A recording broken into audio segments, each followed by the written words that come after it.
अस्सलाम वालेकुम स्टूडेंट्स। आज बेटा हमारे पास चैप्टर 7 की लास्ट एक्सरसाइज है और इजी एक्सरसाइज है, मुश्किल नहीं है। इससे पहले हमने बेटा क्या पढ़ा था? हमने बेटा दो वेक्टर्स की प्रोडक्ट के बारे में पढ़ा था 7.3 में और 7.4 में कि दो वेक्टर्स का प्रोडक्ट कैसे करना है।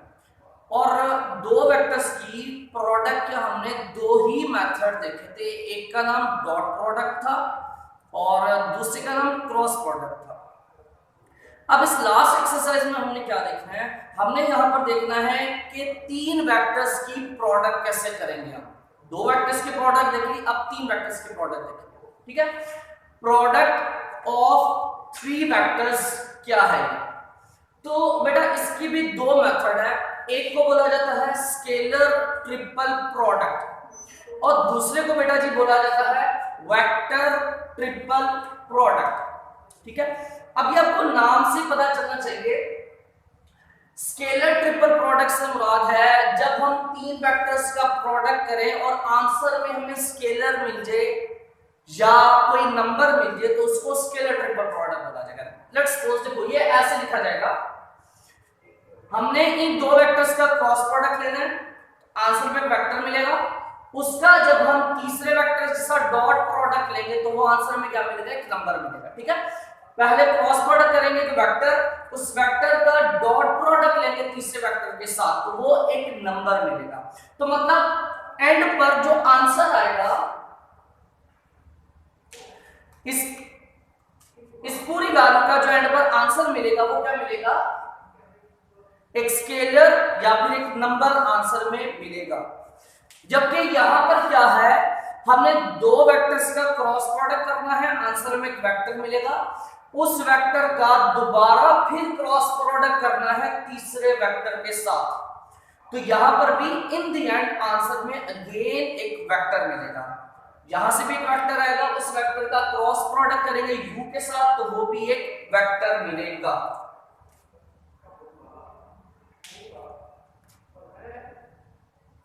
ठीक है, इसके आंसर में वेक्टर मिलेगा, इसके आंसर में स्केलर मिलेगा या नंबर मिलेगा। दैट्स व्हाई इसको बोला जाता है स्केलर ट्रिपल प्रोडक्ट, तीन वेक्टर्स की प्रोडक्ट को स्केलर, और इसको बोला जाता है वेक्टर ट्रिपल प्रोडक्ट। ठीक हो गया? लेकिन हमारे सिलेबस में जो है, जो हमने डिस्कस करना है यहां पर इस सेकंड 12th स्टैंडर्ड में जो हमने डिस्कस करना है उसमें बेटा जी हमारे पास जो टॉपिक है वो जस्ट ये वाला है, स्केलर ट्रिपल प्रोडक्ट डिस्कस करना है। इसका जस्ट जिक्र है, इसको मजीद हमें से ज्यादा डिस्कस नहीं करना। अच्छा, अब स्केलर ट्रिपल प्रोडक्ट से रिलेटेड कुछ बातें याद रखिएगा, नोट है।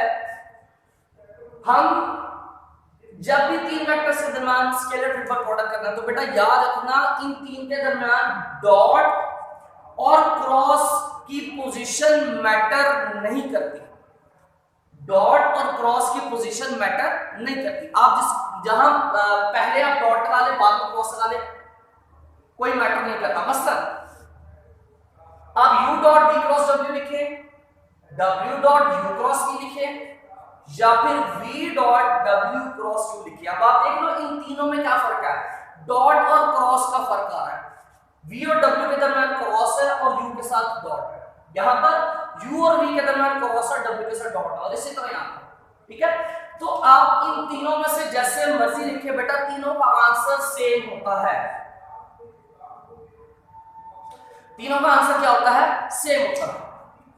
या फिर बेटा इसी चीज को लिखने की एक और शक्ल होती है। आप u dot v cross w लिखने के बजाय आप u v w तीन वेक्टर्स इकट्ठे लिख दो और ये बड़ी बड़ी ब्रैकेट लगा दो। इसका मतलब भी यही होता है जो ऊपर लिखा है। ठीक है, मतलब ऐसे लिखे या ऐसे लिखे एक ही बात है। सिमिलरली इसको ऐसे लिखा जाए या फिर ऐसे लिखा जाए, ये भी एक बात है। सिमिलरली इसको ऐसे लिखे या ऐसे लिखे, ये भी एक बात है। ठीक हो गया? जब ये तीनों आपस में सेम है तो बेटा फिर ये तीनों के आपस में क्या है? सेम। जैसे मर्जी करें कोई फर्क नहीं पड़ता। ठीक हो गया? तो ये तो गया नोट के तौर पे पहली बात। सेकंड पॉइंट क्या हमारे पास? u dot v dot w या फिर u cross v dot w। बेटा ये दोनों की दोनों बातें, ये दोनों की दोनों बातें मीनिंगलेस है, इनका कोई मतलब नहीं बनता। मतलब क्यों नहीं बनता? देखो बेटा, हमने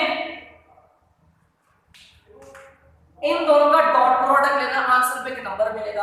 अब एक नंबर का डॉट प्रोडक्ट एक वेक्टर के साथ, ये बेटा हमने नहीं पढ़ा, हमने दो वेक्टर्स का डॉट प्रोडक्ट पढ़ा है, लेकिन एक नंबर का एक वेक्टर के साथ डॉट प्रोडक्ट ये हमने नहीं पढ़ा, दैट्स व्हाई ये मीनिंगलेस है। ठीक हो गया? नेक्स्ट v डॉट w करेंगे, ये एक नंबर होगा। अब एक नंबर का एक वेक्टर के साथ क्रॉस प्रोडक्ट, इसका कोई मतलब नहीं बनता। हमने बेटा दो वेक्टर्स का क्रॉस प्रोडक्ट पढ़ा हुआ है कि दो वेक्टर्स का क्रॉस प्रोडक्ट कैसे फाइंड करना है, लेकिन एक नंबर का एक वेक्टर के साथ क्रॉस प्रोडक्ट कैसे फाइंड किया जाता है ये हमने नहीं पढ़ा हुआ, ये मीनिंगलेस है, इसका कोई मतलब नहीं है, ऐसा लिखा ही नहीं जाता, ना ऐसा ना ऐसा, ये दोनों बातें मीनिंगलेस है। ठीक हो गया? तो ये बेटा स्केलर ट्रिपल प्रोडक्ट है, ये वेक्टर ट्रिपल प्रोडक्ट है, इससे रिलेटेड मजीद कुछ डिस्कस करने की हमें जरूरत नहीं। ठीक हो गया? अब जो हमारे पास काम आ रहा है वॉल्यूम ऑफ पैरेलल कपाइड से रिलेटेड, क्योंकि जो हमारा एक्सरसाइज का क्वेश्चन है 7.5 एक्सरसाइज, उसका पहला क्वेश्चन है ही इससे रिलेटेड, वॉल्यूम ऑफ पैरेलल कपाइड से रिलेटेड है। ठीक हो गया? अब सबसे पहले जो मेन चीज है वो ये है कि पैरेलल कपाइड कैसी शेप है इसको समझना। बेटा जैसे स्क्वायर में और क्यूब में फर्क है ना, स्क्वायर ऐसी शेप होती है जिसकी चारों साइड्स की लेंथ सेम होती है पर उसकी डायमेंशन दो होती है, लेंथ और विड्थ। क्यूब भी ऐसी शेप है जिसकी तमाम साइड की लेंथ सेम होती है लेकिन उसकी डायमेंशंस तीन होती हैं, लेंथ, विड्थ और हाइट। ठीक हो गया? तो स्क्वायर और क्यूब में जो डिफरेंस है 2D और 3D का, सेम वही डिफरेंस पैरेललोग्राम और पैरेलल कपाइड में डिफरेंस है। पैरेललोग्राम 2D शेप है और पैरेलल कपाइड 3D शेप है, इन दोनों में ये डिफरेंस है। मसलन अगर मैं आपको थोड़ा समझाने की कोशिश करूं,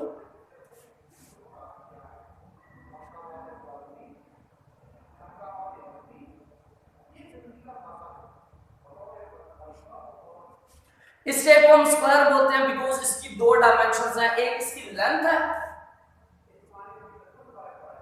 एक इसकी विड्थ है, ये स्क्वायर है।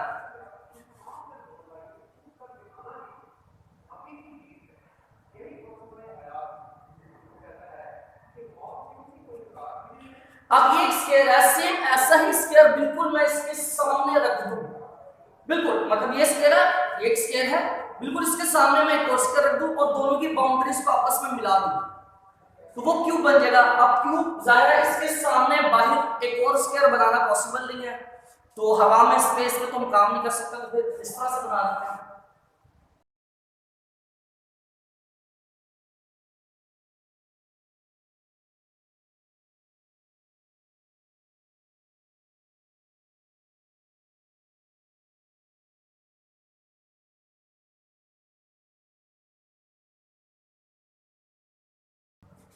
अब ये देखिए बेटा, ये स्क्वायर है, ये 2D शेप है, इसकी दो डायमेंशन है, लेंथ और विड्थ। ये क्यूब है, ये 3D शेप है, इसकी तीन डायमेंशन है, लेंथ, ठीक है, विड्थ, ठीक है, और तीसरी डायमेंशन हाइट। तीन डायमेंशन है, ठीक है। तो बेटा स्क्वायर और क्यूब में जो फर्क है सेम वही फर्क पैरेललोग्राम और पैरेलल कपाइड में फर्क है। ये पैरेलल कपाइड है, ये 3D शेप है, जबकि पैरेललोग्राम 2D शेप होती है, ठीक है ना। तो अब इसका फार्मूला है वॉल्यूम ऑफ पैरेलल कपाइड। इस पैरेलल कपाइड का अगर हमें वॉल्यूम निकालना है तो उसका फार्मूला है u dot v cross w, मतलब स्केलर ट्रिपल प्रोडक्ट। अब ये u क्या है, v क्या है, w क्या है, ये बेटा उसकी एडजेसेंट वेक्टर्स है, या फिर कह लो एडजेसेंट साइड्स है। मसलन लेट्स सपोज अगर हम कह दें कि ये वाला जो वेक्टर है ये वेक्टर u है, ठीक है, तो ये वाला वेक्टर, ये वेक्टर v कहलाएगा और ये ऊपर वाला वेक्टर ये जो है ये वेक्टर w कहलाएगा। ठीक हो गया? ये तीन वेक्टर्स है u v w जो कि एडजेसेंट साइड्स को रिप्रेजेंट करती हैं इसकी पैरेलल कपाइड में। तो बेटा इन तीनों वेक्टर्स का अगर हम स्केलर ट्रिपल प्रोडक्ट ले लें तो हमारे पास वॉल्यूम आ जाएगा किसका, पैरेलल कपाइड का। ठीक है, तो अब जरा हम क्वेश्चन पर आते हैं एक्सरसाइज 7.5 के। अच्छा 7.5 एक्सरसाइज में बेटा जो ALP का सिलेबस है हमारे पास वो है क्वेश्चन नंबर 1 का part number 2, part number 3 question number 4, question number 5। Question number 5 का ए पार्ट भी है और बी पार्ट भी है। ए पार्ट के मजीद आगे से 3 पार्ट्स है, उसमें से सेकंड वाला पार्ट करना है, ठीक हो गया। फिर क्वेश्चन नंबर 6, 7, 8, क्वेश्चन नंबर 12, 13 और 15 ये हमारे स्मार्ट सिलेबस के क्वेश्चंस हैं, ठीक है। अब जब क्वेश्चन नंबर 1 की बात करते हैं, इसमें जो आपको क्वेश्चन है वो है फाइंड वॉल्यूम ऑफ पैरेलल पपाइड। तो हमने वॉल्यूम फाइंड करना है, मतलब ये फार्मूला लिखा था वॉल्यूम ऑफ पैरेलल पपाइड का। इसमें आपको vector u, vector v, vector w given है आपको सेकंड पार्ट में, ठीक है। तो हमें फार्मूला पता है वॉल्यूम ऑफ पैरेलल पपाइड का क्या है, u dot v cross w। अब इसको फाइंड कैसे करना है बेटा, दो तरीके हैं। एक ये है कि पहले हम v और w का क्रॉस प्रोडक्ट फाइंड कर लें, इसका जो वेक्टर आएगा उस वेक्टर का u के साथ हम डॉट प्रोडक्ट कर लें। एक तरीका ये है। दूसरा तरीका ये कि आप इन तीनों को इकट्ठा सॉल्व कर लें। तीनों को इकट्ठा भी सॉल्व किया जा सकता है, वो कैसे, देखिए जरा किस तरह से होगा ये। जहां पर हमने लेना है determinant i j k,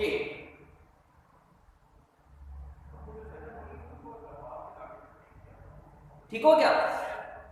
cross product जिनका लेना है उसमें फर्स्ट वेक्टर v है, v के कंपोनेंट्स क्या है, i कंपोनेंट 1, j कंपोनेंट -1 और k कंपोनेंट क्या है -2।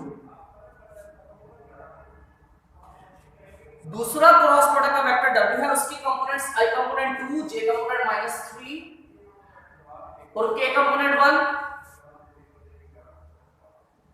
ये तो बेटा क्रॉस प्रोडक्ट का आंसर निकलेगा। अब इसका डॉट प्रोडक्ट लेना u के साथ, और जब डॉट प्रोडक्ट ले जाता है तो आंसर में स्केलर होता है, और जब स्केलर की बात करेंगे तो उसमें बेटा i j k नहीं आएंगे। तो फिर जो first row i j k values की है, यूनिट वेक्टर्स की है, उसकी जगह पर जो फर्स्ट वेक्टर है उसके कंपोनेंट्स आ जाएंगे, ठीक है। मतलब आसान लफ्जों में बोलूं तो फर्स्ट वेक्टर के कंपोनेंट फर्स्ट रो में, और वो क्या है 1 -4 -1, ठीक है। फर्स्ट वेक्टर के कंपोनेंट्स फर्स्ट रो में, सेकंड वेक्टर के कंपोनेंट्स सेकंड रो में और थर्ड वेक्टर के कंपोनेंट्स थर्ड रो में, ठीक है। अब इसको एक्सपैंड कर लेते हैं R1 से। एक्सपेंशन का आपको पता ही है कैसे करना है। 1 की बात कर रहे हैं तो 1 वाली रो छोड़ देते हैं, 1 वाला कॉलम छोड़ देते हैं, ठीक है। तो हम वापस क्या आ जाएगा फिर ब्रैकेट में -1 1 से मल्टीप्लाई हुआ तो -1, फिर माइनस फॉर्मूले का, फिर क्या आएगा -3 -2 से मल्टीप्लाई के +6 होगा, +6 माइनस से मल्टीप्लाई के -6 हो जाएगा, ठीक हो गया। अब बात करते हैं सेकंड एलिमेंट की। तो सेकंड एलिमेंट के साथ माइनस का फॉर्मूले का माइनस आता है, ठीक है। और सेकंड एलिमेंट क्या है, वो भी माइनस में है। तो सेकंड एलिमेंट वाली रो छोड़ देते हैं और कॉलम छोड़ देते हैं। तो हमारे पास जो आएगा वो क्या आएगा, 1 को 1 से मल्टीप्लाई किया 1 माइनस फॉर्मूले का, फिर 2 को -2 से मल्टीप्लाई किया तो -4, वो -4 इस माइनस से मल्टीप्लाई किया हो जाएगा +4 हो जाएगा, ठीक है। आगे नीचे लिख देता हूं प्लस फॉर्मूले का, और थर्ड वैल्यू क्या है -1। अब थर्ड वैल्यू की बात करें तो वो वाली रो छोड़ देते हैं, वो वाला कॉलम छोड़ देते हैं। तो हमारे पास बचेगा क्या, ये 1 को -3 से मल्टीप्लाई किया -3, फॉर्मूले का माइनस, 2 -1 से मल्टीप्लाई के -2 आएगा, -2 माइनस से मल्टीप्लाई के +4।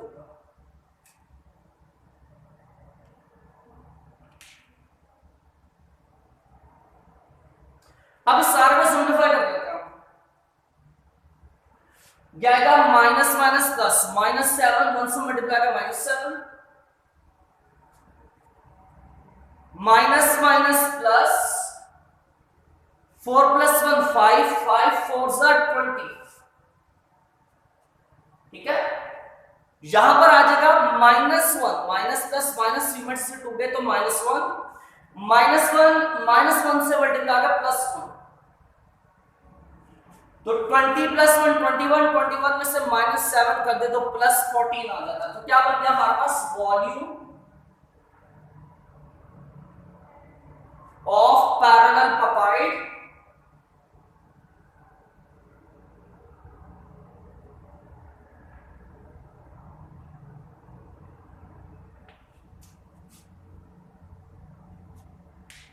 ये आंसर ठीक हो गया।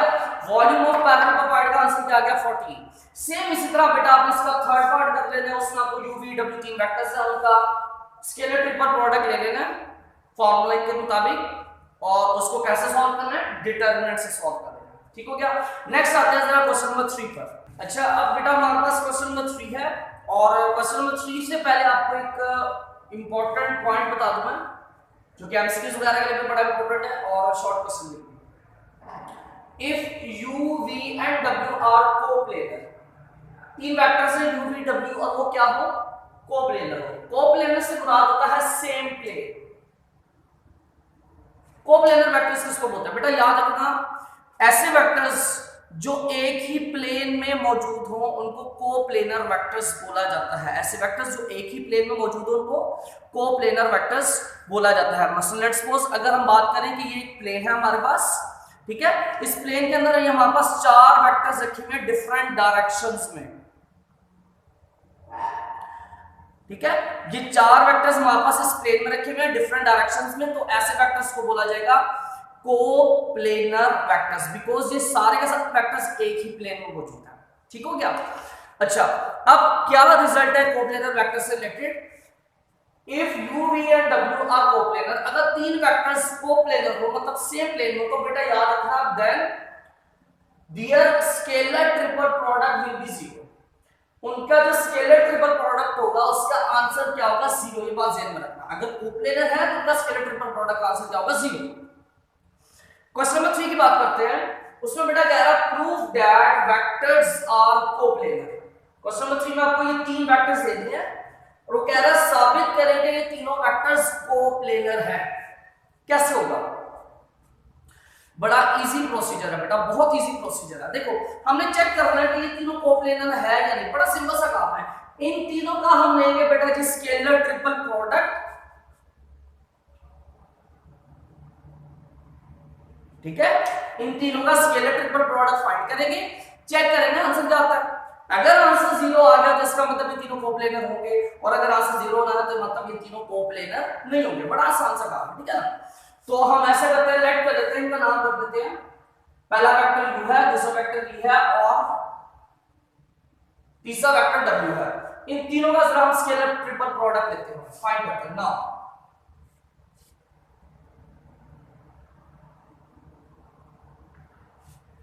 अब कैसे सॉल्व कर रहे हैं u dot v cross w को, पहला वेक्टर u है उसके कंपोनेंट्स लिखते हैं 1 -2 3,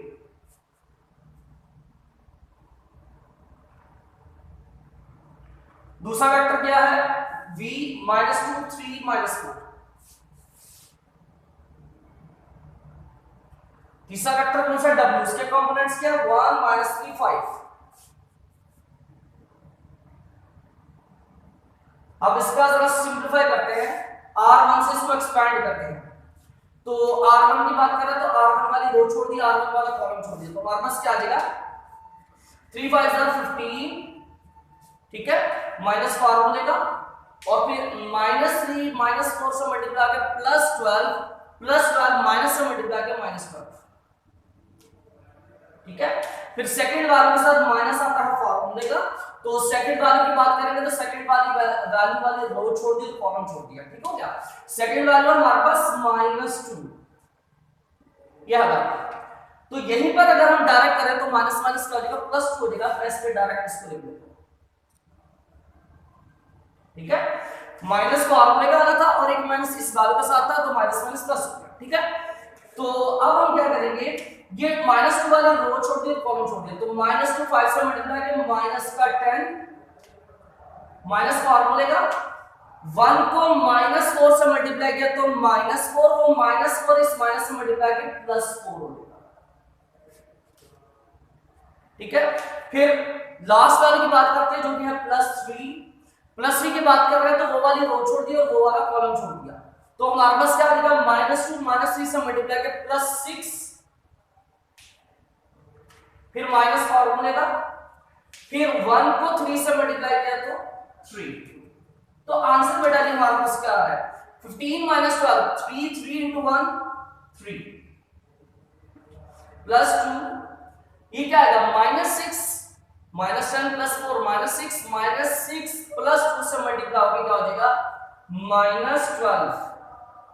6 - 3 3 3 3 आर 9, तो कितना आ गया 9, तो 9 + 3 12 - 12 = 0। इसका आंसर आ गया u.v क्रॉस w का। ठीक है, तो बेटा इन तीनों वेक्टर्स का स्केलर ट्रिपल प्रोडक्ट का आंसर क्या आ गया 0। तो इसका मतलब क्या हुआ कि ये तीनों वेक्टर्स आपस में क्या है कोप्लेनर वेक्टर्स है। तो यही चीज आपने एंड पे लिख देनी है।